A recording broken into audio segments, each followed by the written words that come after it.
Peace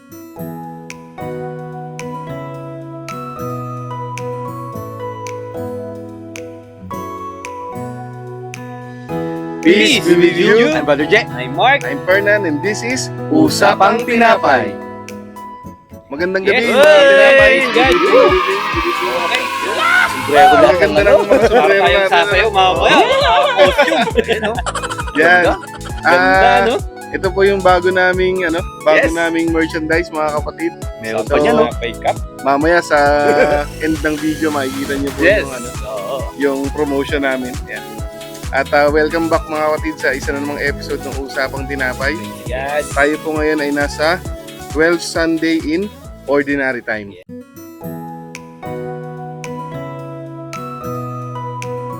At para po magbigay ng kanyang discernment sa ating unang pagbasa, Brother J. Yes, so sa ating unang pagbasa mga kapatid, ito ay unang pagbasa ayon kay Propeta Jeremias o kay Propeta Jeremiah. So itong propetang ito, si Jeremiah, si Jeremias, ito ay isang lalaki na magaan yung kanyang kalooban o yung malambot ang kanyang kalooban. So, kung napapansin mo sa ating unang pagbasa, kasi nung binasa ko to, sa unang talata pa lang, puros takot agad eh. Sinabi agad dito yung takot ni ni Jeremias eh. Ang sabi niya dito, naririnig kong marami nagbubulungan. Tinagurian nila akong takot sa lahat ng dako. Ano? Si Propeta Jeremias, ito yung propetang kung tawagin siya ay umiiyak na propeta. Kasi si Propeta Jeremias ay puros daing siya eh. Puros daing. Kaya kung mababasa natin yung unang pagbasa, puros worry, puros fears, puros doubts, yung mga makikita or mababasa natin karamihan dito kay Propeta Jeremiah. Pero sa kaduluhan ng sinabi niya dito, sa pinaka last verse ng first reading natin, awitan ninyo si Yahweh, papurihan niyo siya, sapagkat inililigtas niya ang mga api mula sa kamay ng mga gumagawa ng masama. Amen. Sa kabila ng mga worries no sinabi ko kanina, mga katangian ni Jeremiah, hindi siya dumadaing sa ibang tao. Dumadaing lang si Propeta Jeremiah sa ating Panginoon. Amen. No? Kasi nga alam naman natin na si Propeta Jeremiah ay propeta. So dapat yung mga nasasukupan niya, yung mga taong nakakilala sa kanya, dapat hindi siya nakikitaan ng takot, ng nervyos, ng aburido, kahinaan. Tama bro Mark, no? Kasi kung magrereklamo ka sa tao, no? Kasi hahawaan mo lang ng takot eh, ng worries yung ibang tao eh. Eh kung magreklamo ka o dumaing ka sa Panginoon, no? Kaya dito si Propeta Jeremiah sa kabila ng kanyang mga kahinaan, ang nagpapatibay, ang nagpapalakas ng loob sa kanya ay ang Panginoong Diyos. No? Pero sa kabila ng mga pagdududa, kahirapan niya, lahat ng mga pains niya and failures, no? Lagi niyang tinatawag ang presensya ng Diyos. Amen. Alam mo mga brothers, sa atin, pag nakakaramdam tayo ng takot, nervyos, no, na miski alam natin sa buhay natin, sa sarili natin na tama ang ginagawa natin, minsan natatakot tayong ipakita yun sa ibang tao. No? Halimbawa, no, for example, kung may napadaan kay Brother Fernan na mensahe ng ating Panginoon, no, tingin mo ba, Brother Fernan, sa'yo talaga yung mensahe na yun? Baka pinadaan lang sa akin, Posible, oo. No? So marahil na pinadaan kay Brother Fernan yung mensahe ng ating Panginoon, malay yung mensahe na yun, para kay Mark. Itong si Brother Mark, may mga kalungkutan sa buhay, may pigati, paghihirap man, pero yung mensahe na yung pinadaan, instrumento lang. So ngayon, si Propeta Jeremiah, ganun din, no? Dahil nakakaramdam na si Propeta Jeremiah ng ganung kahinaan, kung ano yung mensahe na sinabi ng Panginoon sa kanya, no, hindi lang din para sa kanya sarili, kundi doon sa nasasakupan niya sa bayang. Amen. Kaya mga kapatid, sa tuwing tayo nanghihina, natatakot tayo, minsan kasi iba ang tinatawag natin, no, brother, no? Minsan nang tinatawag natin, minsan yung kaibigan nating si Alfonso, minsan tumatawag tayo ng pulang kabayo, para lang malagpasan yung mga ganung problema. Pero nakakalimutan natin tumawag ng presensya natin Panginoon. Kasi wala namang ibang magpapatibay sa atin tsaka magpapatayo sa pagkadapa mo kundi ang Diyos lang. Amen. Ano? Kaya nakakatuwa at tsaka nakaka-inspire ang unang pagbasa dito kay Jeremiah. Kasi tinuturuan tayo dito na tumawag sa ating Panginoon. Amen. No. Dito pa lang sa title na binabasa natin sa unang pagbasa, ang sabi dito, ang daing ni Jeremiah kay Yahweh. Nakakaano dito bro kasi yung yung isang malay, di ba? Pati raw yung matatalik niyang kaibigan, naghahangad na siya ay mapahamak or Oo. mapahiya or kung ano man. Ibagsak ganyan. Kung susumahin, parang tayo hindi tayo strangers sa ganitong experience, no?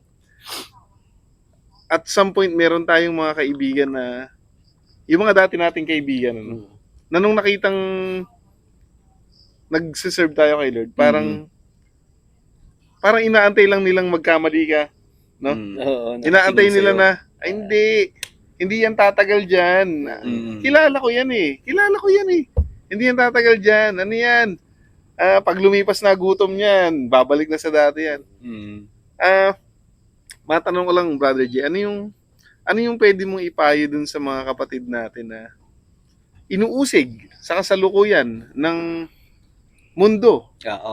particularly yung mga dati nilang kaibigan, na parang hindi naniniwala na kaya mong magbago. Oo. Ano yung pwede mong sabihin sa mga kapatid natin na yun? Gandang tanong mo kasi talagang nakikita natin sa mga taong ganyan. Tulad ng nabanggit mo, Brother Fernan, kanina, na titignan ka ng ibang tao para lang, halimbawa, bumagsak ka, malugmok ka, tumigil ka sa ginagawa mong Oo. tama. No?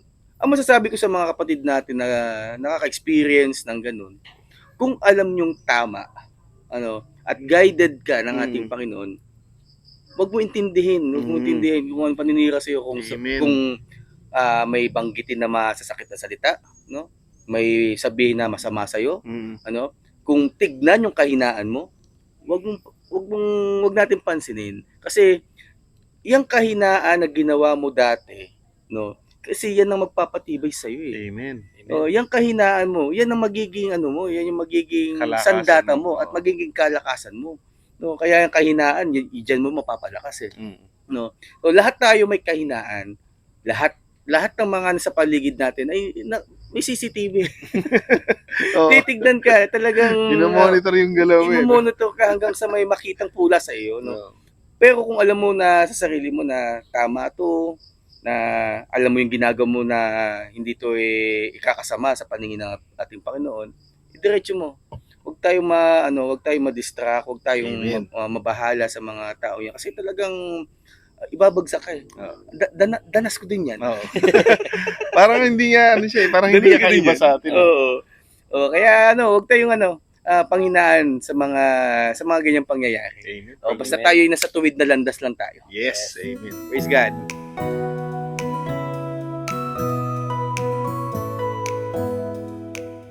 So yun mga brothers, natapos tayo sa unang pagbasa mula kay Propeta Jeremiah. So dako tayo mga brothers sa ikalawang pagbasa na bibigyang pananaw ni Brother Mark. Okay, so yung ating ikalawang pagbasa ay mula kay Apostol San Pablo, no, para sa mga taga-Roma. So dito, mapapansin natin sa pagbasa na to, kinuwento yung history ng kasalanan. Oo. Paano ba nakapasok yung kasalanan dito sa ating mundo? So, pinakaunang kasalanan, kasalanan ni Adan. Amen. Yun ang kauna-unahang kasalanan na nagtuloy-tuloy. Oo. No? Sabi pa nga dito hanggang sa panahon ni Moises. No? So, talagang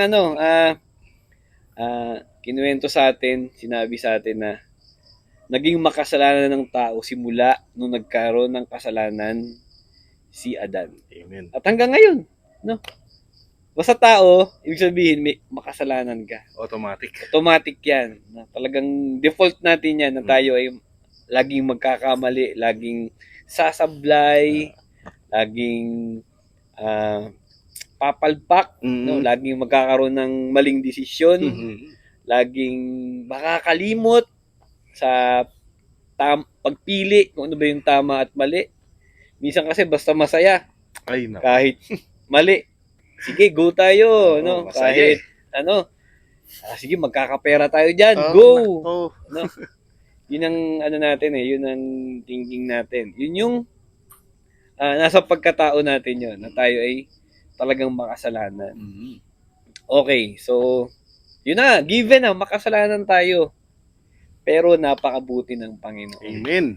Kasi, yung kasalanan yun, na nagmula kay Adan, ay may naging katapat.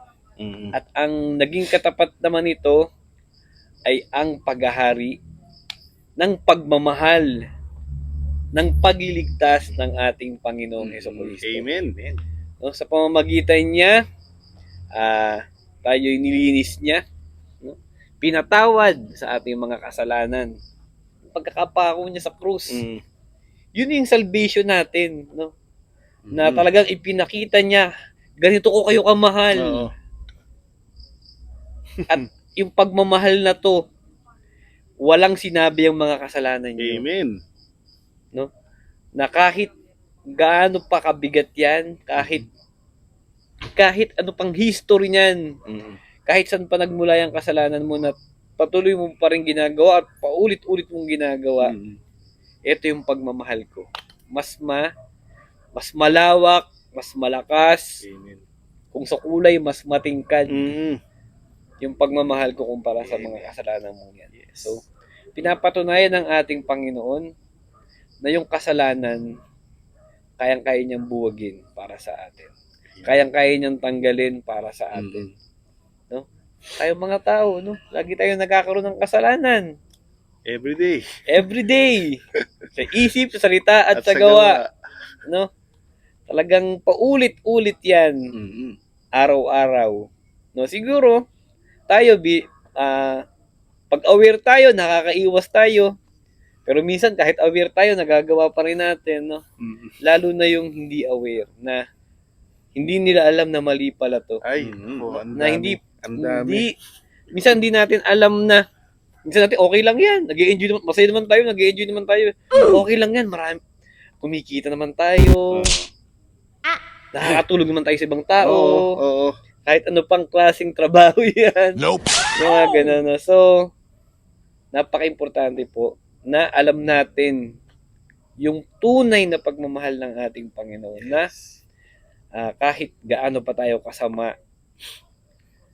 yung pagmamahal niya ay walang pinipili. Kasi tayo naman nga, minsan pag iniisip natin na, wala, hindi na akong hindi ko na, wala na, iyang-iya na ako sa Panginoon. Oo.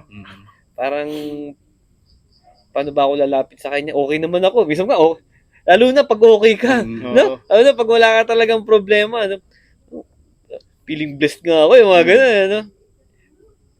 Yung pa yung blessed ka nga, pero hirap na hirap kang lumapit sa Kanya. No? So, ngayon, kailangan ma-appreciate natin yung pagmamahal na yun. Kasi, yun yung tunay na makakapagpaligaya sa atin. Amen. Walang ibang makakapagpaligaya o makakapagbigay ng galak o sobrang kaligayahan sa atin, kundi ang pagkakaroon natin ng relasyon sa ating Panginoon. Amen. Wala kang ibang mahahanapan nun. Kahit gaano ka pa kayaman. O sige na. Marami ka ng pera, tawa ka ng tawa. Pero, di ka naman makakatulog pag mag-isa ka na lang. No? Di ka naman, alam mo yun, yung marami ako nadidinig. Narating na nila yun. Yung tuktok ng kayamanan.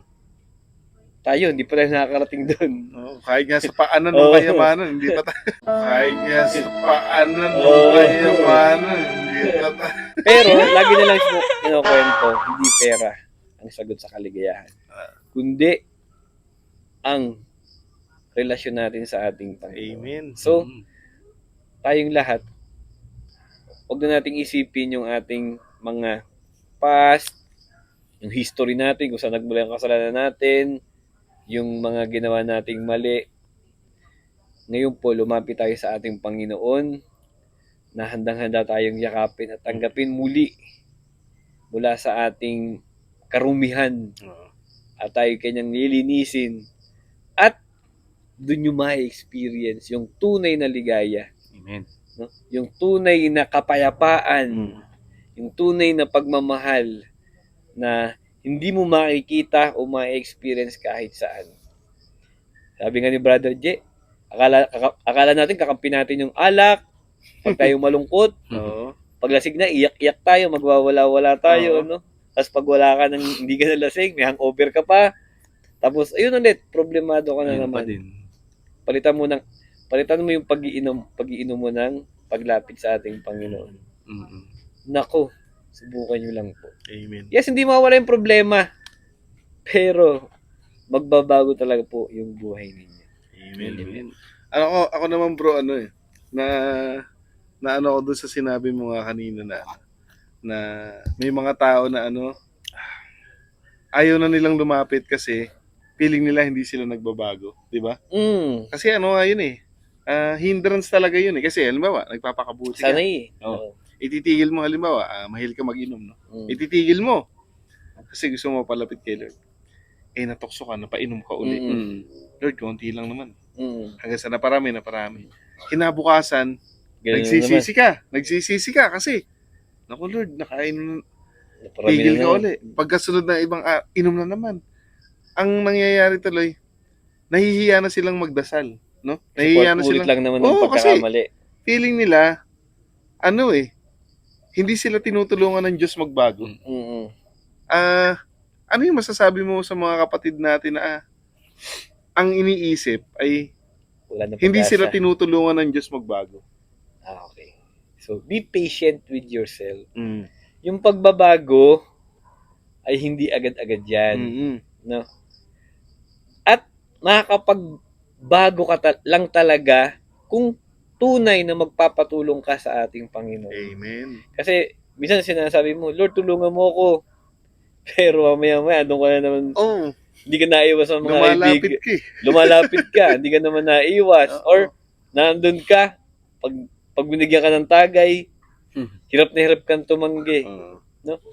Pwede naman yun, hindi kuha ka baso. Pero huwag ka nang sumabay dun sa ikot.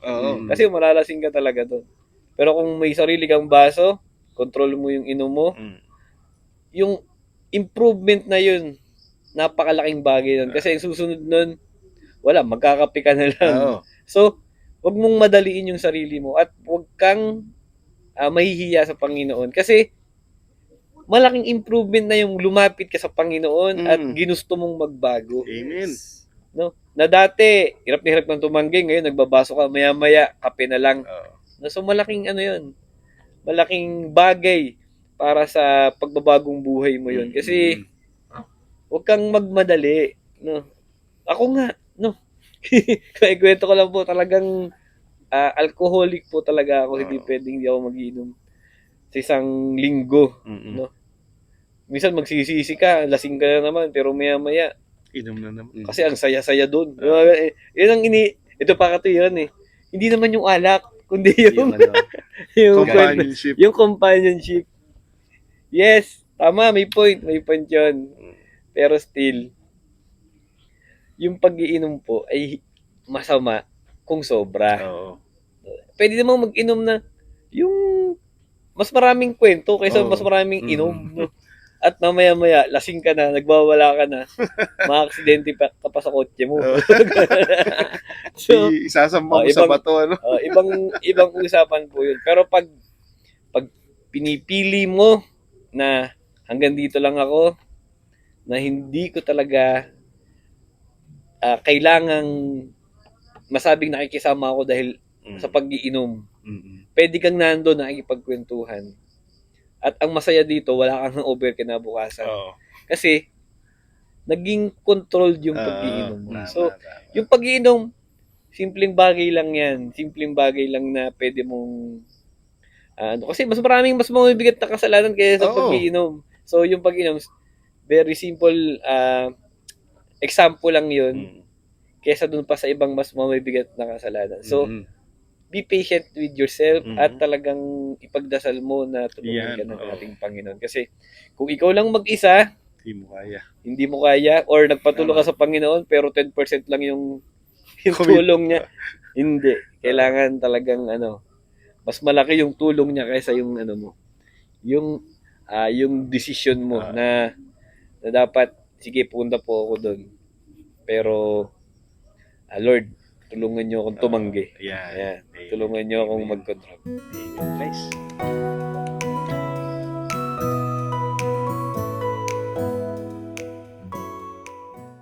Okay, so ang ganda ng first reading at saka ng second Amen. reading natin na talaga namang Amen. tunay na pinapakita yung pagmamahal sa atin ng Yes. Panginoon. So, ngayon naman ay pakinggan natin yung reflection o yung pananaw ni Brother Fernand sa ating mabuting balita. Okay. So mga kapatid, yung ating gospel ay mula sa Mateo chapter 10 verses 26 to 33. So ito, basically mga kapatid, ang sinasabi sa atin ng ating Panginoon dito, no? Huwag daw tayong matakot doon sa mga kayang pumatay sa ating katawan. Kundi ang katakutan natin, yung kayang magpahamak sa kaluluwa at katawan natin sa impyerno. So ano yung iniiwasan ni Lord na katakutan natin dito? Yung i-proclaim natin yung kadakilaan ng ating Panginoon. Kasi hindi natin maitatanggi, no, mga kapatid. Natatakot kasi tayo na maging witness ng ating Panginoon. Kasi unang-una saan? Mapapahiya ka. No? May mga pagkakataon, kapag ka hindi sang-ayon sa iyo nakikinig, magagalit sa iyo. At meron ding mga pagkakataon na masasaktan ka. Maaaring malagay sa panganib yung buhay mo. So, ang sinasabi ni Lord dito, no, huwag kang matakot na mapahama ka. Kasi, baliwala lang yung buhay dito sa lupa. Ang importante, yung buhay sa langit. No? Kailangan mga kapatid, ang pinoprotektahan natin, kaluluwa natin. No? Kasi nga mga kapatid, itong katawan natin, kahit anong alaga mo rito, no? Kahit anong gastos ang gawin mo, no? Ma-stem cell ka, yung magpabikibelo ka pa, lahat na yan, no? Maaagnas at maaagnas yan. Matatapos ang buhay ng katawan lupa mo. Pero yung kaluluwa mo, magpapatuloy yan. Ngayon, pag yan ay napunta sa impyerno, yung katawan mo, isasama pa niya sa impyerno. Parurusahan yun. Sabay. Sabay parurusahan. So mga kapatid, ano yung point? Na ipagpapalit mo yung ating Panginoon sa iyong katawan. Diba? Hindi nga siya pwedeng pagkumparahin. At saka sinabi rin dito sa atin ng ating Panginoon, mga kapatid. Kaya kailangan natin maging matapang para sa Kanya. Kaya kailangan natin siyang i-proclaim. No? Kasi ang sabi ni Lord, ang kumikilala sa Kanya, sa harap ng mga tao, ay kikilalanin niya sa harap ng Kanyang Ama. So mga kapatid, kapag itinatuwa natin ang ating Panginoon, dahil tayo natatakot, nahihiya, or nahihirapan, hindi tayo kikilalanin ni Jesus sa harap ng ating Ama. Paano yun? Wala na. Tapos na yung boxing. Wala ka nang pupuntahang maganda nun. Napakahirap mga kapatid noong hinihingi nitong ating gospel. Kasi sa totoo lang mga kapatid, ang tao, likas talaga tayo, natatakot kapag tayo mapapahiya, mapapahamak at masasaktan. Pero, binibigyan tayo ng assurance ng ating Panginoon. Ano? Huwag kayong matakot. Higit kayong mahalaga kaysa anumang bagay dito sa mundo. Tayo yung pinaka-importante na nilalang niya dito sa mundo. Siyempre, kung tayo yung malaki yung biyaya, tayo yung pinakamahalaga sa Kanya, siyempre, malaki rin yung inaasahan niya sa atin. Di ba, ang naging comparison pa nga, kung yung maya nga daw, na napakamura lang nabibili. Hindi hinahayaan ng Diyos na mahulog kung hindi niya kagustuhan. Tayo pa kaya, na napakahalaga. Kahit pa libu-libong maya, hindi kayang tumbasan yung halaga natin. Yung mga buhok sa ulo natin, bilang niya, ganun tayo kahalaga sa Kanya. Alam niya lahat ng tungkol sa atin. Wala tayong ililihim at kayang ilihim. Lahat alam niya. At lahat yun, tinatanggap niya. Kasi mahal niya tayo. Ang kapalit lang nun mga kapatid, kilalanin natin siya dito sa lupa. Kailangan, kung maalala nyo dati, no, na nasabi natin to, no, piliin natin siya para piliin niya rin tayo. Amen. Kasi, pag sarili natin yung pinili natin, pinotektahan natin yung sarili natin dito, na ang kapalit ay tatalikuran natin ng ating Panginoon. Sinabi na niya, pag hindi natin siya kinilala dito, hindi niya rin tayo kikilalanin sa harap ng kanyang Ama. So, ano pa yung purpose? Nung kagaya ng mga nababanggit ni ng mga brothers natin kanina, no? Oo, mayaman ka, nagagawa mo lahat ng gusto mo. Palagi kang masaya, ang dami mong kaibigan, ang dami mong natutulungan, no? Pero wala si Lord sa buhay mo. Yun. Lahat 'yon baliwala. Tama. Walang silbi, walang katuturan. Kasi, sige na, mabuting tao ka na, marami kang tinutulungan. Ano yung reason mo? Kung wala si Lord, ang reason mo, sarili mo. Kasi gusto mo, dumami yung kaibigan mo, gusto mo mahalin ka rin ng kapwa mo. Pero kung ang reason natin mga kapatid, kaya tayo gumagawa ng mabuti, kaya natin minamahal yung kapwa natin, ay para lalong dakilain ng ating Panginoon. Ginagawa natin to kasi ito yung utos ng Diyos. Sigurado mga kapatid, mamahalin ka ng Panginoon at iaakit ka sa langit. Kasi kung dito pa lang sa lupa, siya na ang purpose mo, nasa tamang landas ka na. Yes. Pero kung sarili mo lang, ang mahalaga sa'yo, comfort mo, ligaya mo, yaman mo, kaibigan mo, wala. Ayan, sinabi na niya. Walang patutunguhan yun. So, bottom line mga kapatid, huwag tayong matatakot na i-proclaim ang mensahe ng ating Panginoon. Yung sinabi niya nga dito na, yung ibinubulong niya sa'yo, ipagsigawan mo. So ano ba yung ibig sabihin nun? Hindi naman talaga tayo binubulungan ni Lord, di ba? Kasi baka naman matakot tayo pag biglang binulungan tayo. Ang ibig sabihin nun mga kapatid, nagpapakita siya sa iyo ng kabutihan, ginagawang kanya ng kabutihan, binibigyan kanya ng blessing. Kaya sinabing bulong yon kasi kayong dalawa lang ang nakakaalam, di ba? Ang gagawin mo ngayon, ipagsisigawan mo yung kabutihan ng Panginoon na ginawa sa buhay mo. Napakasimple lang nun. Hindi ka mag-iimbento ng kwento eh. Nangyari yun talaga eh, di ba? Ikukwento mo lang yung nangyari. Hindi ka sinasabihan ni Lord na gumawa ka ng kwento. I-share mo lang yung nangyari sa'yo. Yung tunay na nangyari. Oo, yun lang. Halimbawa, nagising ka ng kinabukasan, wala ka ng sakit. Kayo lang ang nakakaalam dalawa nun, di ba? O i-proclaim mo, ang mabuti ang Diyos. Natulog ako, may karamdaman ako. Pagising ko, magaling na ako. Napakadali lang eh. Kaso lang, dahil nga ang galing ng demonyo, na itanim niya sa mga tao na nakakahiya, na awkward, kapag ka nagsasalita ka ng ganun, kasi nga sinasabi, banal-banalan lang makasalanan din naman yan eh. Dinudurog yung puso natin bilang mga witness ng ating Panginoon. Tayo naman nagpatalo na. Kasi nakakahiya na nga naman. Pagtatawanan ka weirdo ka isipin nyo na lang mga kapatid, ito hindi ko yung gawa-gawa, sinabi talaga ni Lord. Pag hindi natin siya kinilala dito, hindi niya tayo kikilalanin sa kabilang buhay. So, ayun mga kapatid. Amen.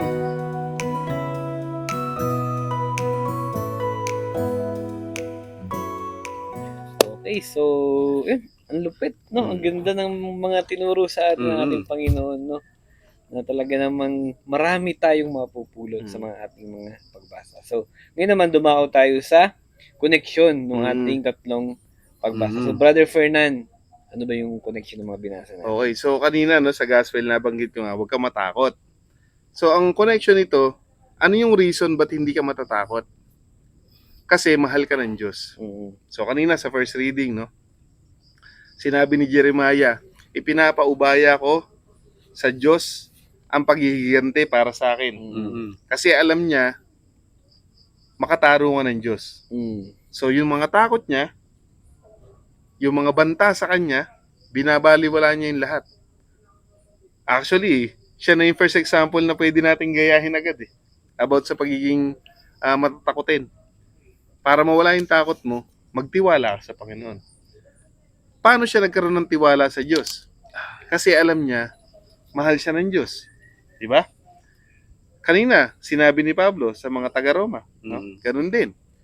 Kahit gaano kalaki ang kasalanan mo, kahit gaano katindi pa yan, mas matindi pa rin yung kasalanan ni Adan. No? Pero, kahit ganun katindi yung kasalanan ni Adan, mas malaki yung pagmamahal ng Diyos. Amen. Mas malaki yung awa niya. Mhm. Kaya, kung ano man kapatid ang naging, ang mga ginawa mo dito sa lupa, kung sa tingin mo, iyan ay karumal-dumal, kasuka-suka, no? Hindi katanggap-tanggap yung ginawa mo. Hindi pa rin niyang kayang tapatan yung kasalanan ginawa ni Adan. Mhm. Kasi yung kasalanan ni Adan, nagpahamak sa lahat ng tao. Mhm. Di ba? Ikaw, yung kasalanan ginawa mo, sarili mo lang yung pinahamak mo. Mhm. Kaya yang burahin ng awa ng ating Panginoon. Amen. Kayang-kaya. Huwag kang marunong pa sa Diyos. Ikaw na yung humusga sa sarili mo. Buhay ka pa, inilalagay mo na sa impyerno yung kaluluwa mo. Kasi sabi mo, wala na akong pag-asa, ganito Oo. na lang ako. Hindi ganun, mga kapatid. No, isa lang ang judge, si Lord. Huwag mo siyang pangunahan. Ang gawin mo, lumapit ka, magbagong buhay, Amen. di ba? Magtiwala ka na ikaw ay patatawarin at babaguhin ng Panginoon. Yes. Kasi mahal niya tayo. Amen. At ganoon din naman dito sa ating mabuting balita, no? Ayun nga.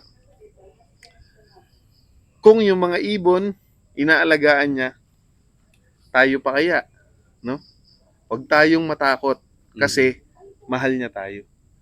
Lahat mga kapatid ng kasalanan, no? Tandaan po natin 'to mga kapatid. Lahat ng kasalanan ang pinag-uugatan takot, Mhm. no? Sa Bible, 365 times nakalagay, no? Sinabi ng Panginoon, huwag kang matakot. Kasi alam niya mga kapatid, araw-araw 365 times. So 365 days in a year, no? Eksakto, no? Magkasindami. Kasi alam niya araw-araw, Mhm. Natakot. bibigay ka sa kasalanan kasi natatakot ka. Kung magre-reflect lang po kayo mga kapatid, i-analyze nyo ang buhay nyo. Mhm. Bakit kayo nagkakasala? Ang pinag-uugatan, takot. Paano magagamot ang takot? Ano ang pangontra sa takot? Pananampalataya. Amen. Kaya ka nananampalataya kasi alam mo, mahal tayo ng Diyos. Yes. Di ba? So yun mga kapatid, no? Simpleng-simple lang, napakadaling tandaan. Huwag kang matakot, mahal ka ng Diyos. Amen. Ulit-ulitin nyo lang mga kapatid sa buhay nyo. At sinisigurado ko sa inyo mga kapatid, pag lagi nyo ipinapaalala sa mga sarili nyo yan, lagi nyo sinasabi sa mga anak nyo, sa asawa nyo, sa kaibigan nyo, huwag kang matakot, mahal ka ng Diyos. Huwag kang matakot, mahal ka ng Diyos. Mhm. Sigurado, magbabago ang pananaw nyo sa buhay. Amen. Magbabago kayo. Amen. Praise God.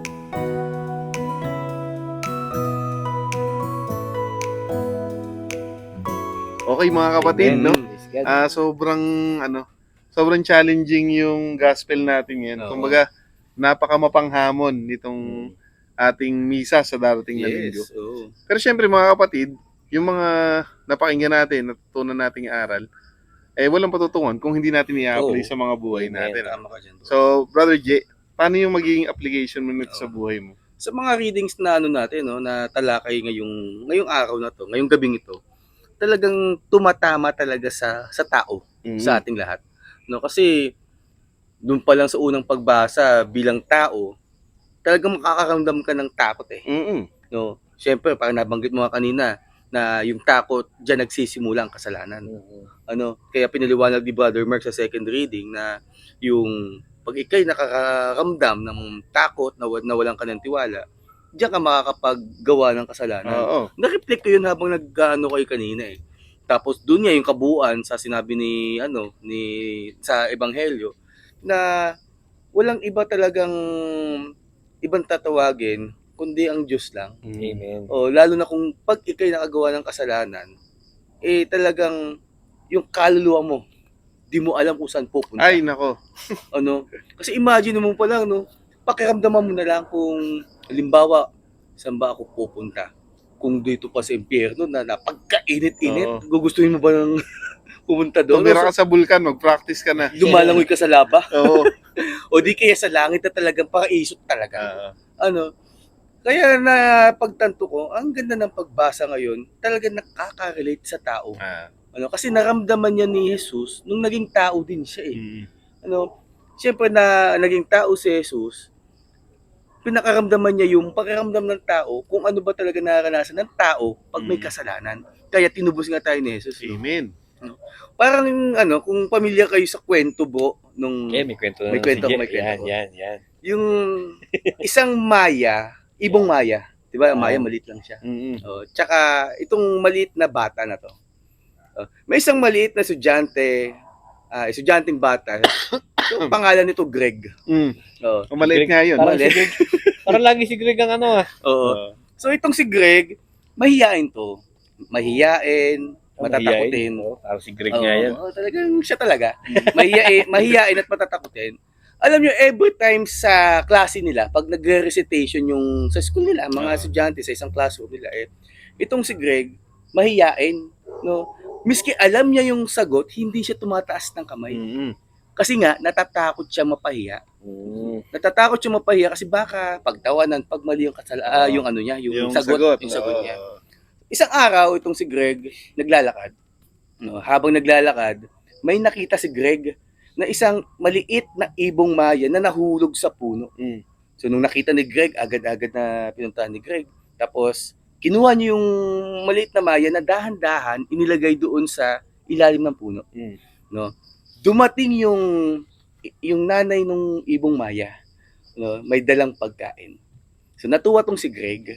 Kasi nabigyan niya ng refleksyon na ang sabi nga ni Greg na tunay nga na mahal ng Diyos ang mga nabubuhay. Itong maliit na Maya, di niya pinabayaan. What more pa kaya kaming tao, tayong tao. Amen.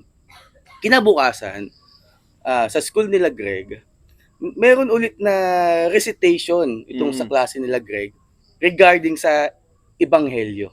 Ang topic nila Ebanghelyo. Alam ni Greg yung topic na yan. So ngayon, itong si Greg dahil sa mahiyain, matatakutin, talagang hindi siya tumataas ng kamay. Hindi siya tumataas ng kamay kasi nga natatakot siya na mapahiya sa mga classmate niya. Pero na-realize ni Greg na yung sa mayang yun na iniisip niya, hindi niya pinababayaan ng Diyos yung Maya na yun na dumating yung isang savior, yung nanay niya nga para ibalik dun sa pugad. Ni-reflect niya na siya din yung isang mayang yun. Yung mayang na maliit na ibon na yun. Kaya kalaunan, itong si Greg, tinataas niya ng dahan-dahan yung kanyang kamay niya doon sa recitation sa klase niya. At habang nanginginig yung boses niya, habang sinasagot yung guru niya. At ayun, tama nga naman yung sagot ni Greg doon sa tanong ng teacher. So ngayon, yung pinaka-essence o aral na sinasabi ko, yung kinikwento ko tungkol kay Greg, yung takot na yan, isang tabi din natin. Yung sa takot kasi na nararamdaman ni Greg na yon, or miski tayo, nawawala kasi doon yung presensya ng Panginoon natin kasi nakatutok tayo, nakapokus tayo doon sa takot. Amen. Hindi natin naaalala, hindi tayo tumatawag sa Kanya, sa ating Panginoon, na kailangan ng tulong natin ng Panginoon. Alam mo naman tama ang sagot mo Kung alam mo sa sarili mo or alam natin sa sarili natin na tama ang ginagawa din natin, huwag tayong matakot. Amen. Itong si Greg na batang paslit na yun, estudyante na yun, alam niya naman yung sagot ba't siya natatakot sumagot doon sa teacher niya? Kaya tayo, kung alam natin sa sarili natin mga kapatid na tama ang ginagawa natin, sa kahit anong bato, paninira ng sino mang tao dyan, hahanapan ka dyan ng mali para lang mapahiya, masira ka sa mata ng iba. Huwag mo intindihin yun. Amen. Tandaan mo, may tunay na mata na nakatingin sa ating lahat na siya magbibigay sa iyo ng pagpapala. Pagpapala mula sa kalooban, pagpapala mula sa iyong espiritu na maglalagay sa iyo sa kalangitan. no? Amen. Nabibigyan ka ng isang mahalagang pwesto sa kalangitan dahil tama ang ginagawa mo. Amen. Amen. Amen. So, para sa Brother Mark, so paano mo naman siya ma-apply sa buhay mo or kung saan man? Okay, so, yun, kanina pa ulit-ulit, no? Kasalanan. No? So, alam naman natin na tayo ay makasalanan. No? So, anong gagawin natin ngayon? Siyempre, ano bang ginagawa pag nagkakamali? Mm-mm. Kailangan mo mag-sorry. Mm. Kailangan mo humingi ng tawad. No? Ngayon, kanino? Siyempre, sa ating Panginoon. Amen. Mm-mm. Sa ating Panginoon na alam nating patatawarin din tayo. So, gaya nga nung sinasabi sa ating mga pagbasa, no? Lumapit tayo sa ating Panginoon at hindi niya tayo tatanggihan. Yun nangyari dun sa sa prodigal son. No, na talagang iniwan yung kanyang tatay, kinuha kanyang mana. Oo. Pero nung naghirap siya, bumalik siya sa tatay niya, anong ginawa? Sinalubong pa siya ng tatay niya. No, so tayo ganun din. Na tayo, pag tayo nagkamali, alam natin na yung ating ama ay naandyan. Mm. Mas malaki pa yung pagmamahal kaysa doon sa nagawa nating kasalanan. Amen. No? So paano ulit tayo hihingi ng tawad? Siyempre, kailangan nating mangumpisal. Confession. Mm. No? So, alam naman natin, most especially tayo mga Katoliko, yung kung bakit ba tayo nangungumpisal. No? So, tayo na-experience natin, no? Kasi, record tayo na mangumpisal. No? Kasi nga, alam ng Panginoon na tayo ay ulit-ulit na nagkakamali. So, binigay niya sa atin yung sakramento ng kumpisal. Na alam naman natin na pag ginagawa natin, inaamin natin yung mga kasalanan natin, tayo ay patatawarin sa pamamagitan ng mga pare, na tawag na absolution. At yung susunod nun, ano yung pakaramdam natin? Ano yung na-experience natin? Na binura lahat ng Panginoon ng ating mga kasalanan. Bagong buhay, no? Bagong simula. So, sa bagong simula po na yun, doon natin mas may experience yung pagmamahal ng Panginoon. Amen. Kasi minsan, yes, pwede tayo mag-pray, Lord, sorry po. Oo. Lord, patawad po talaga kasi nakaganto na naman ako, ganyan naman ako. Mm-mm. Pero, iba pag nangumpisal ka. Iba pag sinabi mo sa pare na itinalaga ng ating simbahan ng ating Panginoon, yung iyong mga kasalanan. Kasi, merong kapangyarihan ang mga pare Yun. na ibinigay ng Panginoon para tayo patawarin. Amen. No? So, ganun tayo kamahal ng ating Panginoon. Na binigyan tayo ng isang sakramento na tunay na makakapag-experience sa atin ng tunay na pagpapatawad ng ating Panginoon. Dahil sa kanyang pagmamahal sa atin. So, punta po tayo ng confession. Yan. Andyan si Father. So, sabi nyo, naku, tuwan-tuwa ang mga pare pag may Yes. nangungumpisal sa kanila. Bibigyan nila tayo ng time. Amen. Lalo na pag nakita nating lugmok na lugmok tayo. Naku, yung anak ko. Kailangan talaga yung mangumpisal. Gagawa ng paraan ng mga pare na para ikaw ay mabigyan ng sacrament of confession. No? Amen. O yung reconciliation natin natawag din natin. No? So, sa pamamagitan nun, mabubura lahat ng kasalanan natin. Yes, hindi pa rin perfect ang buhay. Si Lord, pinatawad tayo, yung mga taong minakagalit tayo, di natin alam kung ano iniisip natin. But still, it's between you and our Lord. Amen. No? Na yun ay tunay na tunay at konkretong ehemplo o konkretong example kung paano tayo minamahal ng Panginoon sa kabila ng ating mga kasalanan. Amen. At patuloy niya tayong bibigyan noon. No? Kasi nga, alam ng Panginoon, babagsak tayo. Kaya nga, yung unli yan yung pangumpisal. No? Kasi minsan, may mga kaibigan tayo na linggo-linggo nangungumpisal, Oo. no, or buwan-buwan kailangan Mm. mangumpisal kasi nga siguro sanay sila na gano'n ang kanilang gawain kasi nga hindi nila kaya na patuloy na napupuno or nagkakaroon ng kasalanan. Yes. No, so mga kapatid, go to Father, sabihin nyo lang yung inyong mga kasalanan at patuloy na ma-experience ang kapayapaan at tunay na pagmamahal ng ating Panginoon. Yes. Amen. Okay, so yun, patuloy na magtiwala, huwag matakot, Mm. humingi ng tawad, Mm. no, ng aming application ni Brother Gerald. So ikaw naman, Brother Fernan, so yung mga binasa natin kanina, paano ba natin siya ma-apply sa ating buhay? Okay. So kanina, no, sabi natin, huwag ka matakot kasi mahal ka ng Panginoon. Mm. Yes. So ngayon naman, mga kapatid, ano naman yung gagawin mo para ipakita mo na minamahal mo ang Panginoon? Amen. Kasi si Lord, binahal niya tayo, unconditional love yung ibinigay niya sa atin. So tayo, mga kapatid, kailangan mahalin din natin ang ating Panginoon Yes. sa abot ng ating makakaya. Amen. No, hindi tayo hinihinga ng Panginoon ng imposible, yung labas sa kakayahan natin. Yes. Hindi. Ang hinihingi ni Lord, within the parameters ng pagiging tao natin. Mm. So una, no, para maipakita mo na mahal mo ang Panginoon, maipakita natin. Mm. Wala tayong ibang Diyos maliban sa Kanya. Yes. Na? Mamahalin natin yung pagka-Diyos niya. Dadakilain natin yung pagka-Diyos niya. Magiging tapat tayo sa Kanya. Kasi di ba ganun ang may minamahal? Sa mga asawa natin, no? Mahal natin yan, nagiging tapat tayo sa kanila, no? Ibibigay natin lahat ng makakaya natin sa ating Panginoon. Mm. Kagaya ng mga anak natin, no? Mm. Mahal natin yan, ginagawa natin lahat, no? Para sa kanila. Pero, kailangan si Lord palagi ang number one. Amen. The best way na maipakita mo na mahal mo ang Diyos, Mm. siya lagi ang iyong priority.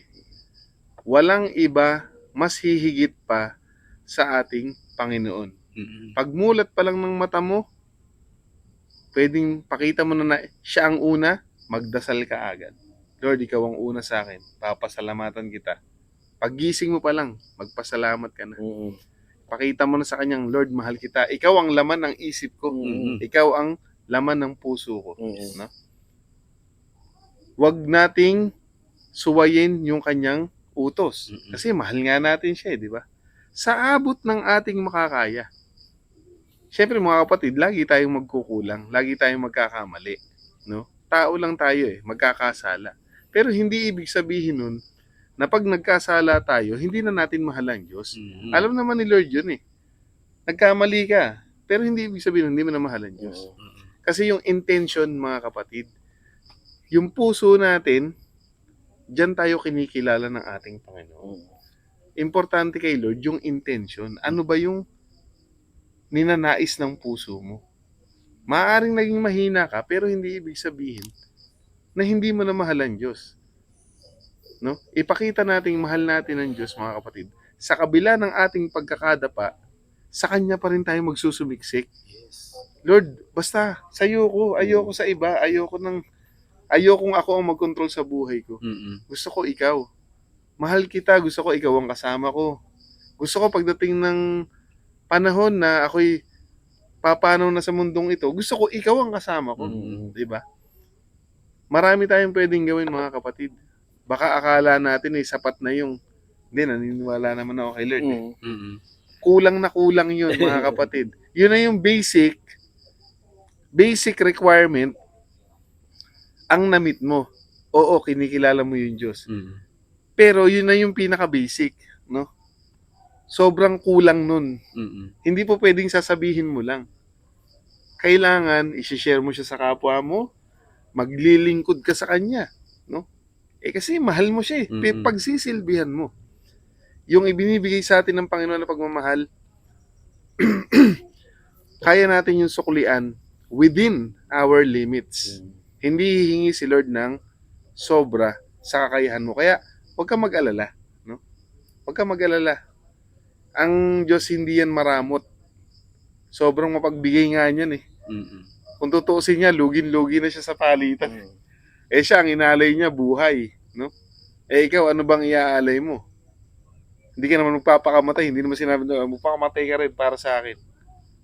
Ang papatayin mo, yung dati mong sarili. Yun yung papatayin mo. Kailangan sa kanya ka na talaga. At syempre mga kapatid, pagdating ng finish line, itong ating karera, itong buhay natin dito sa mundo, pagdating ng finish line, ipuputong ni Lord yung corona sa ulo mo. Very good ka, anak. Very good. Talagang ipinakita mong mahal mo ako. Ako bahala sa'yo. Simula ngayon, wala nang katapusan. Eternal grace, kapayapaan, pagmamahal, ligaya na walang katapusan sa piling ng ating Panginoon. Amen. Sa sandaling ititigil mo dito sa mundong ipapakita mong mahal mo siya, ang kapalit, eternity. Amen.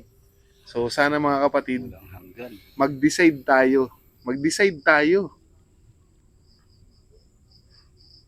Hindi pwedeng alam mo lang na mahal ka ng Diyos, kailangan ipaalam mo rin kay Lord na, Lord, mahal kita. So, ayun. Amen. Praise God. Maraming Yun, salamat man. mga kapatid. Praise God. Thank you, Nice bro. one. Thank you. Yan. Thank you muli mga kapatid sa pagsama niyo sa amin sa isa na namang episode ng Usapang Tinapay. At bago po tayo mag-iwalay, gusto ko po sanang ipaalala uli sa inyo na sa darating na June 28, no? Ang lapit na. Wala nang 2 linggo, no? So, ilang araw na lang mga kapatid, idadaosan po natin ang ating Christian Life Seminar dito po sa Barangay de Ocampo sa 13. So, yung mga interesado po sa inyo na gusto umatin sa aming one-day seminar, no? Mag-message lang po kayo dyan para ma-replyan po namin kayo.